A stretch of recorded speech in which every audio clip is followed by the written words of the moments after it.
Alrighty, I think we're live. Hello, everyone. Welcome. Hello. We'll just DJ, give it another oh, minute or two. Edgar, what's happening? hey, how you doing? I am great. How are you? I'm wonderful. I'm loving this sunshine today. It's nice. It's a nice break from the rain. It is. It is. It's great. It's been a wet and rainy spring here in Oregon, which is good though. We're hmm gearing up for all the fires and stuff, but That's right. And that's how we I miss are the able sun. to, yeah, and that's how we're able to get all the lovely greenery out here. They need water, so Yeah. I just working on planting my garden.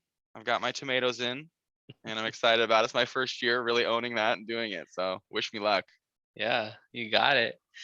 Well, let's see here. I think people are slowly but surely coming in. So we'll give probably another minute or so here. We'll start around 12:01. But everyone who's here with us already, welcome. I hope you're having a wonderful week. I'm really excited about this webinar. I think we have some pretty good things that we're going to share here, kind of get some good conversations started, hopefully. Yeah, it's gonna be good. Okay. Where are you at right now, Edgar? Oh, I'm live from our Salem, Oregon office. What about you? I'm coming from Eugene, Right on. Eugene, Oregon. Nice. Alrighty, yep, a little bit more, a few more people coming in, perfect. And I think we should go ahead and get started. You good with Okay. that? Yeah, let's do it. Let's do it. All right, everyone. Well, welcome to our webinar, Financial Tips for Millennials, but this could apply to a lot of other people as well. So everyone who's here and who watches in the future, welcome. So let's go ahead and get started. So go ahead, Deej. Yep. So who are we? Financial Freedom Wealth Management Group. We were founded in 2001 over in Newport, Oregon. It's on the coast. And we are a comprehensive wealth management and planning firm committed to helping our clients improve their long-term success and pursue financial freedom. There's a lot that we do.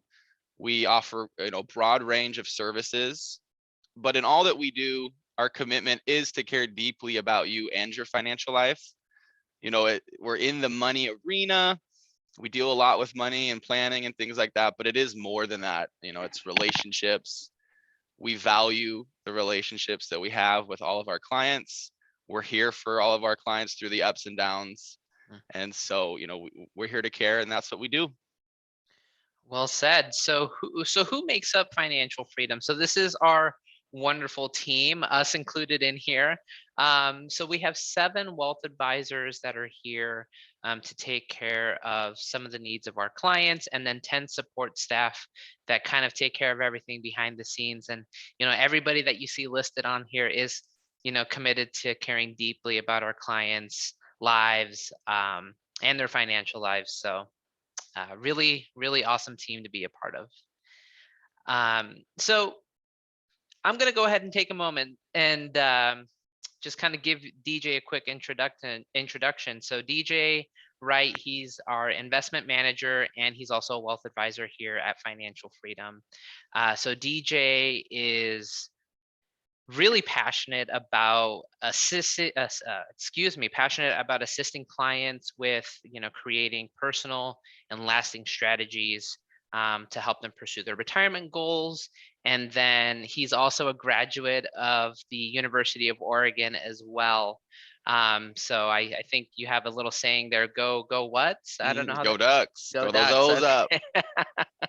But yes, and then DJ, as I mentioned, is also our investment manager. So he is instrumental in crafting the various portfolios that we use for our clients. So it's a pleasure to be here with you today, DJ. Thank you, Edgar. Let me introduce you. So this is Edgar Villegas. He's a wealth advisor and asesor financiero. That's So he right. does speak Spanish. He's just a great guy. I've been working with Edgar for several years now, quite a Yeah. while. And he's a really good advisor. He loves what he does. He takes good care of all of our clients. He did go to Oregon State. He's a Beaver. That's okay. I've forgiven him for that, and we still do these webinars either way. Mm. Let's see. You got recently engaged, didn't you? Yes, I did. So Yes. congratulations. Shout out to Emily. Thank you. And it's a pleasure working with you, Edgar. He's also a huge soccer fan, and you're a Timbers season ticket holder, right? Correct. You'll catch me at most games this year, so I'm looking forward to it. Didn't they lose last night? Yeah, in the US Open, we did. Oh well. Gotcha. Okay, well, it's a long season. We'll get Yeah. them. All right. Well, thank you for that. So let's go ahead and get started. DJ, go ahead and take the lead. Yeah. So, recently the TIAA Institute released a study about financial literacy amongst different generations, and adults could only answer about 50% of these questions. So here you can see the different generations and where they scored.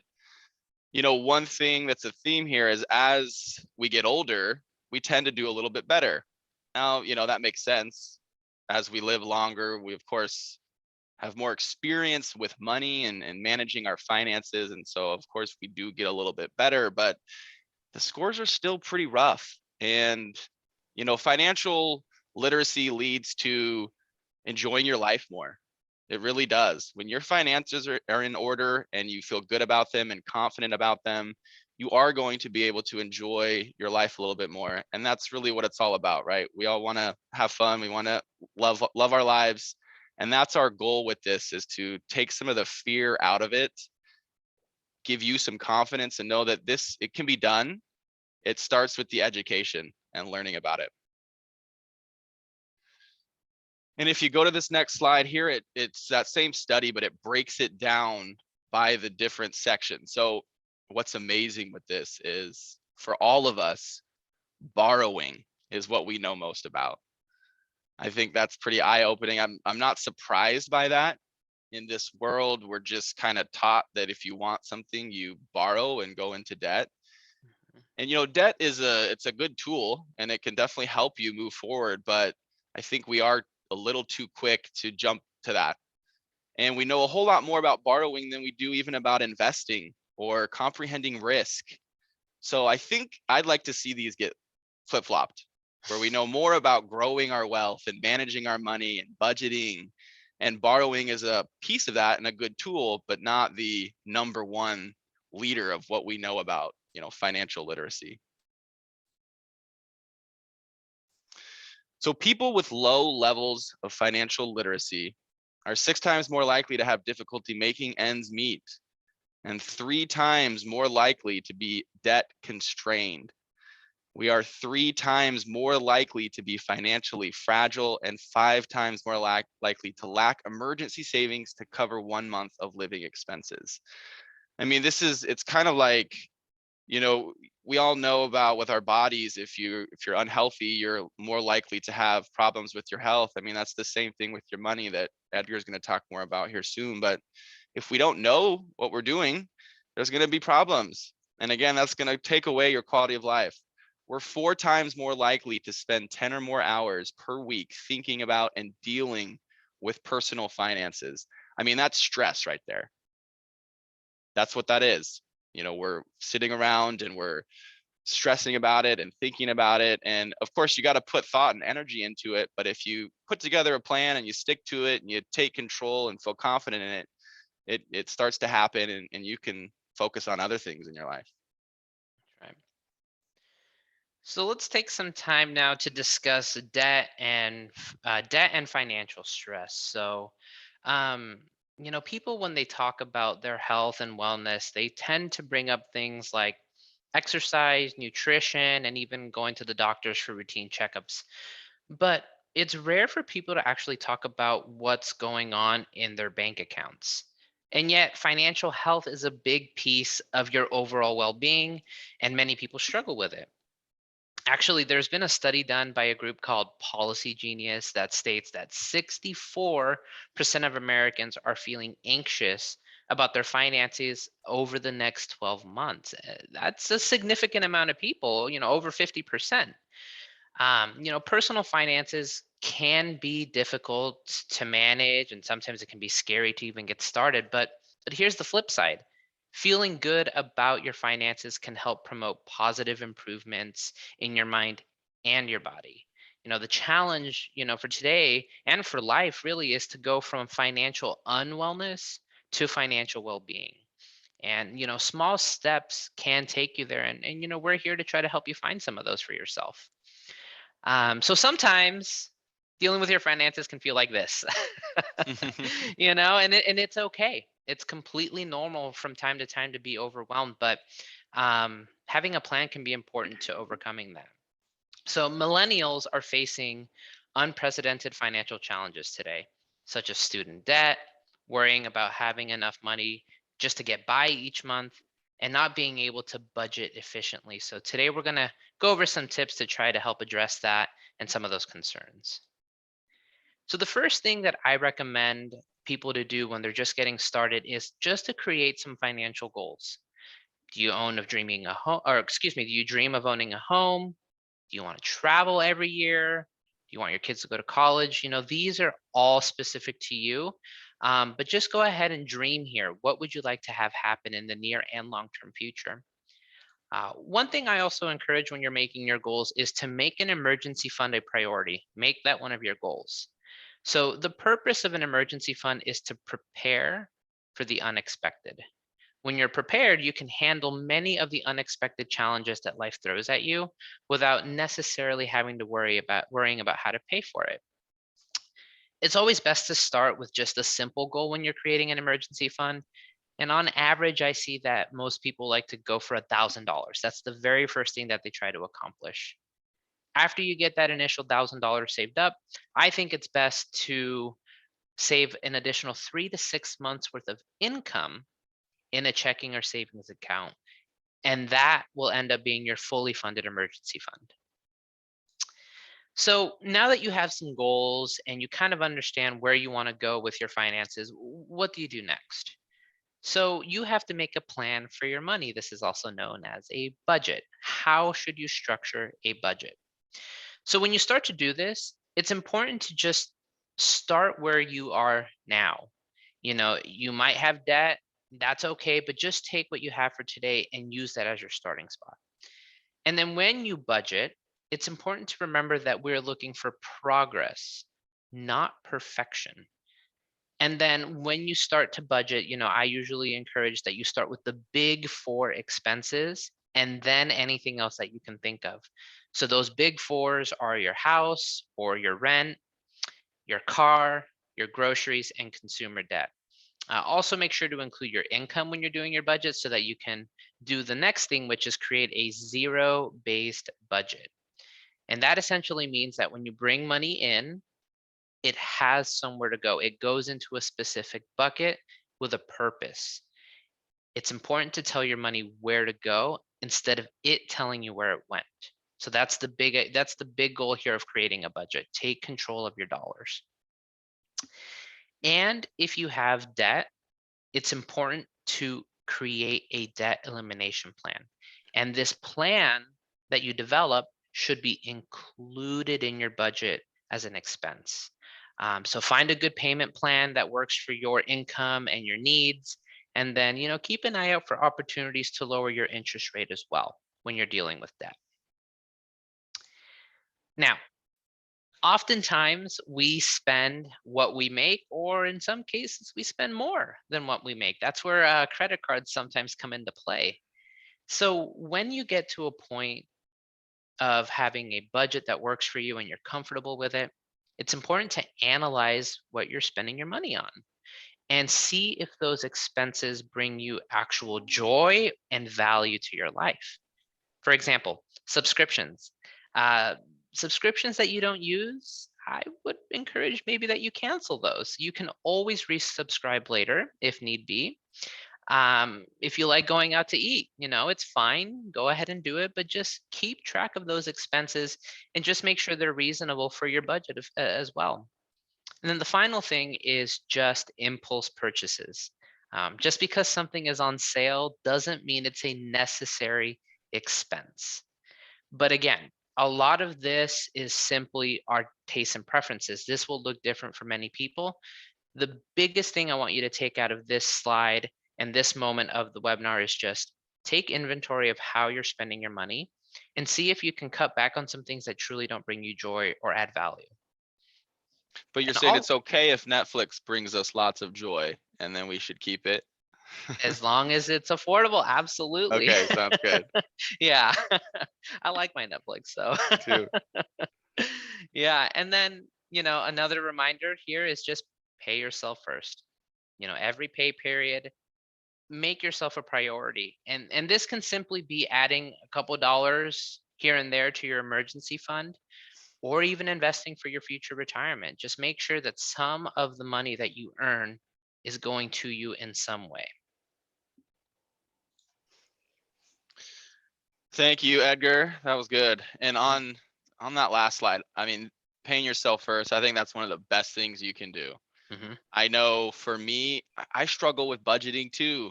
I think we all do. It's hard to stay on it the way we should. But what I've figured out is if I pay myself first at the beginning, beginning of the month, if I end up spending the rest of my money, I feel pretty good about it. It's at least, hey, at least I save for my future. So that's been one of the biggest things that I've started to do is paying myself first. So we know we need to pay ourselves. Well, what do you do with it? You don't just let it sit there. You don't put it in a savings account and just do nothing with it. You put it to work. And there's lots of ways you can do this. One of the best ways is tax advantaged accounts. And basically tax advantage accounts, these are retirement accounts. You things like 401ks, IRAs, Roth IRAs, traditional IRAs. Basically, the IRS says, hey, we're going to give you some help. We're going to offer you these retirement accounts, these tax advantage accounts. And the caveat, the catch is you can't use it till your future, way down the line once you're in retirement. If you tap into these accounts early, we may penalize you. So when you're using these types of accounts, make sure it's, hey, this is for my future self. This is not me today. And there's two main ways to access these kinds of accounts, these retirement accounts. One is through your employer, and the other is on your own with your personal retirement savings. So your employer plans, these are 401ks, 403bs, 457s, things like that, tied to your employment. And this is where most people's retirement money is.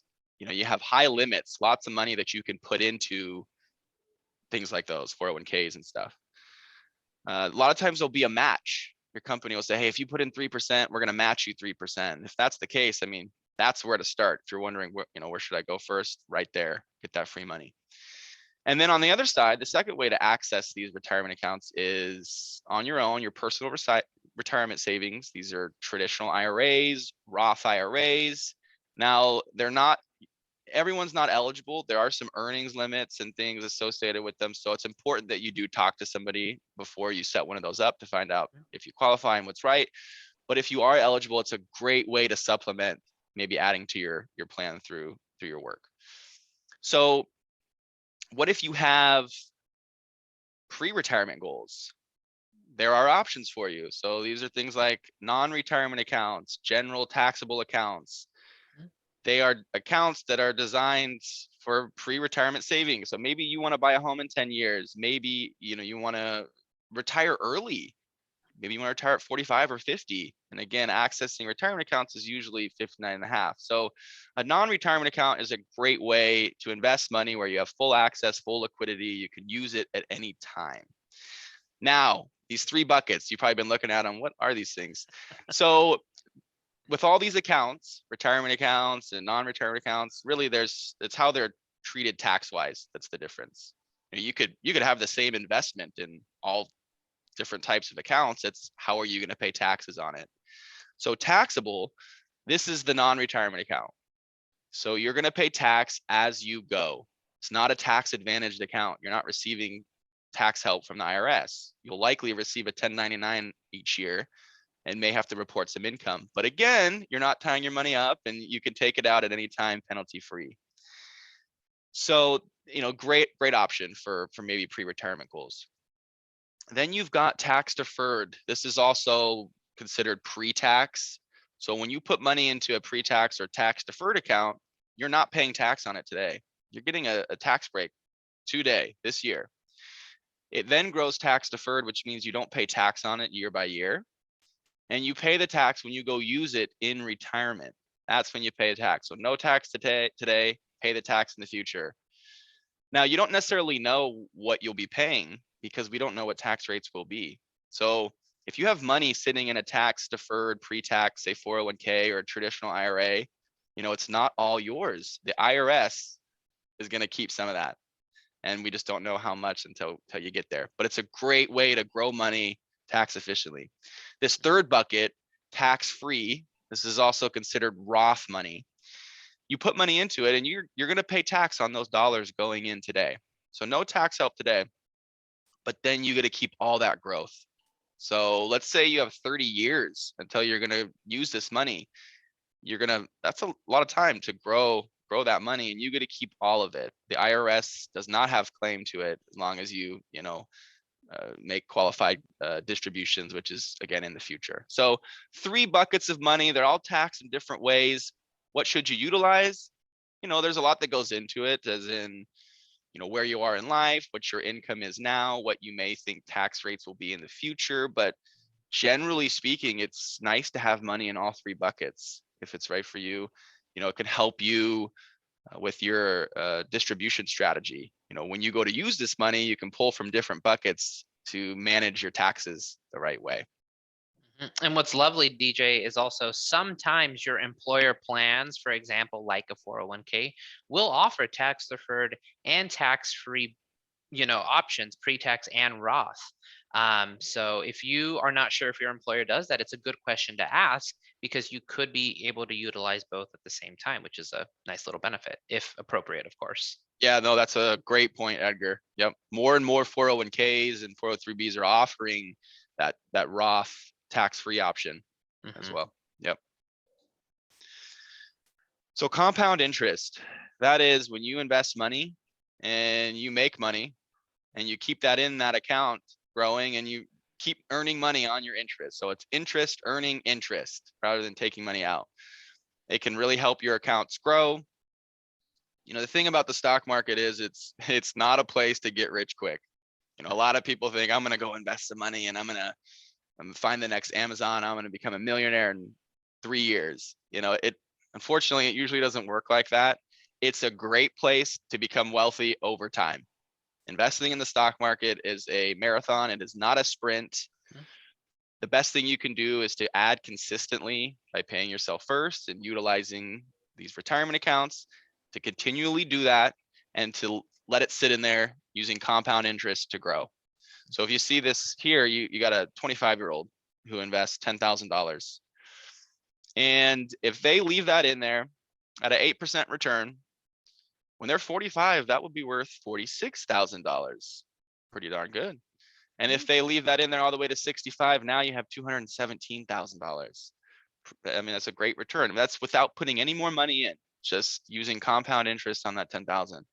Well, here's where it gets really great. If you keep adding 10,000 per year, you can see that at 45, now you have $500,000. And at age 65, $2.8 million. So that is the power of compound interest and adding money into your accounts consistently, no matter what the stock market's doing. Correct. Market's going to go up and down. And as you guys probably know right now, we're in a down period. It's a great time to put more money in. So keep doing it. That's right. Keeping a long-term perspective is critical to making compounding interest work, because you want to keep your money in the market to be able to get this compound. So I like it. So there's this rule of 72 that some of you may have heard of. It is a quick way to determine how quickly your money will double. So what you do is you do 72 divided by your annual rate of return, whatever your money's growing at. And that's how many years it takes to double your investment. So if you invest 50,000 at 6% for 12 years, or excuse me, how long is it going to take to double? 12 years. So you do 72 divided by 6 equals 12. There you go, 12 years to double. If you, let's say you're growing money at 10%, which has been this stock market's historical average over the last about 100 years, you would do 72 divided by 10, which is 7.2 years to double. If you were getting a 7.2% per year rate of return, 72 divided by 7.2 is 10 years to double. So it's a great little trick you can use to just see maybe what your account has been growing at and what you think how long it may take to start doubling that. Of course, if you're adding money along the way, it's going to be much quicker. So life insurance.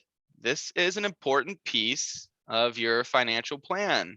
You know, if you have people that are depending on you, you really want to take a look at life insurance. This could be young kids. You could have a spouse that is counting on you. You know, there's a lot of messy policies, whole life policies. They're confusing, and sometimes you don't know what you're going to get with them. Be careful with those. You know, we do life insurance here. We can set you up with life insurance. Generally, term insurance is the way to go. When you have dependents, it's simple. You know what you're getting, straightforward, low cost. And once you're 60, if you've done what we've been talking about so far, really you'll have self-insured. You no longer have young kids likely depending on you, and you have built up a nice nest egg. There you go. There's your insurance policy. So you may not need insurance once you get older, but come talk to us. We'll see what's right for you as far as life insurance goes. The main thing here is it's never too late to start. I know a lot of people, sometimes change is hard. You've been doing something a certain way and it's hard to change that. And it can also be, you know, maybe you're a little bit older, you're getting what you feel is a late start, and well, what's the point? It's never too late. Today's always better than tomorrow to get going on your finances and start taking control. Know that it's not just going to happen overnight. Like Edgar mentioned, it's progress, not perfection. I mean, you're never going to get there, but you can keep working on it and getting better and sticking with it. Have a good plan. Know there's going to be ups and downs. It's not always going to be easy, but if you stick with it, you'll get there. And time is the biggest thing. You know, if you invest for 30 years in the market, you're going to do really well. And so that's what we encourage you guys to do, is to get going with a plan, start setting yourself up, educate yourself, and you'll have success. Right. So what can people do next? So if you have questions, feel free to enter them into the chat or the Q&A box. We're going to go ahead and answer those here in a moment. But if you're interested in talking with one of us or any of our other wealth advisors, we are offering complimentary consultations. Simply text the word freedom to 458-777-4458, and we'd be happy to meet with you free of charge for a complimentary consultation. And then, you know, just a couple of disclosures here. So we work with LPL Financial. They are our broker dealer. They're the largest independent broker dealer. And then they also have no proprietary products, which means, you know, we're not trying to sell LPL financial funds to our clients. We actually have access to a wide variety of the investment universe. So it's a great benefit to our clients. And then we just have these fun disclosures as well. If you're a speed reader, you're probably done with them, but I'll leave them up for just a few more seconds here, just in case. But yeah, so I'm just going to go ahead and just go back a few slides here in case you need the information for the initial consultation. But feel free to send in your questions. We have a few already here, so let's get started, but keep them coming. The first question, DJ, where can I go to learn more about personal finance? Well, we have a lot of great resources. So like this webinar, I mean, we do these once a month with various topics. We have a lot, they're always uploaded into our website. So just, I think, go hop around on our website. Also our Facebook Live, or Facebook, we do a lot of lives. So every Tuesday, usually we're going live. And then, I mean, last month we went live every day. So there's a ton of great information on all kinds of topics, but just start doing the education, start reading, and come meet with us. Yeah. We're happy to help. Yeah. And then here's another one. So how do I know when I have enough money for my retirement? And the answer to that question is it depends. So what's your lifestyle? How many expenses do you have at this point? Let's take a look at Social Security. How much money is going to be coming in from Social Security? How's your health? What are your medical expenses? So there's a lot of questions that have to be answered to figure out when enough money is good to be retired. So I would actually welcome that you schedule a complimentary consultation to review your situation in detail so that we can deduct that appropriate amount that would be required. So it's a great question. Mm-hmm. Mm-hmm. Oh, here I got one. Where is the safest place to keep my money in these volatile times? I'll take this one. So Okay. yeah, we're going through some volatility, and it's never easy. Mhm. We know that, but it's really the volatility is the price we pay for long-term success. And so, it depends on what kind of money you're referring to. If this is your emergency fund or money that you may need in the next year or two, I mean, you really want to be safe with it. So you're talking the bank, even though inflation is going to eat away at that, you need that money. You need to be very careful and safe. There's CDs or rates are starting to come up a bit, money Mhm. markets. So, there's some options there. But if it's money that you don't need for a while, retirement money, a little bit different. It can handle the ups and downs. And so again, come talk to us about the timing of when you need it and what type of investment's right for you. But there's always, no matter what the money is for and when, there's a place to put it where it's going to be perfect for your situation. That's right. Yeah. Alrighty. Let's see. Do we have any more questions? Here we got one. Roth or pre-tax? Hmm. You want to take this one, Edgar? Absolutely. So again, the answer is it depends. Uh, a lot of the answers are it depends, but usually when you think about Roth and pre-tax, one thing to think about is your income. If you're in a really high tax bracket, it could be beneficial to go pre-tax to get tax deductions on your contributions. But also, it depends on where you're looking. If you use an employer plan to do Roth or pre-tax, they have different rules than doing an IRA or a Roth outside of your employer. So I would highly recommend in this case also come in, have a conversation with us. Let's take a look at your income and your outlook. Because if you're a few years away from retirement, that might change our answer compared to someone who's maybe 5, 10, 15, 20 years away from retirement. But the good news is this, both are great options. We just have to make sure we pick the right one given your circumstances. Mm-hmm. Well said. Yeah, I have another question here. Is this dip the time to buy? Because I'm losing money right now. So if you have money sitting around, yes, this is the time to buy. When you see your account value going down, and what I'd say is you haven't technically lost. You still own all the same shares that you owned before. Mhm. It's just people are paying a little bit less for them right now. So don't sell them to them if you don't have to. And in fact, if you have money, you can be a buyer in this. It's a stock market sale. So remember your long-term strategy. If you have cash, definitely buy the dip. That's right. Another good question just came in. Can you help someone who lives on the East Coast? Absolutely. We have clients all over the country. Thankfully, we have Zoom and our phones and a bunch of other technology that allows us to help anyone in any state here in the United States. So, East Coast, West Coast, Midwest, we're here for you either way. So, feel free to schedule that consultation if you'd like and be happy to help you.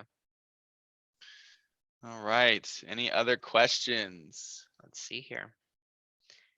I think that's all for today. Okay. Right on. Well, thank you all for joining us. I hope you found some good information from this and some good takeaways. And if you want to come sit down with us, you can give us a call, give us a text, and we'd love to have you come in. Yeah. All right, everyone. Have a wonderful rest of the week. Take care. Thank you.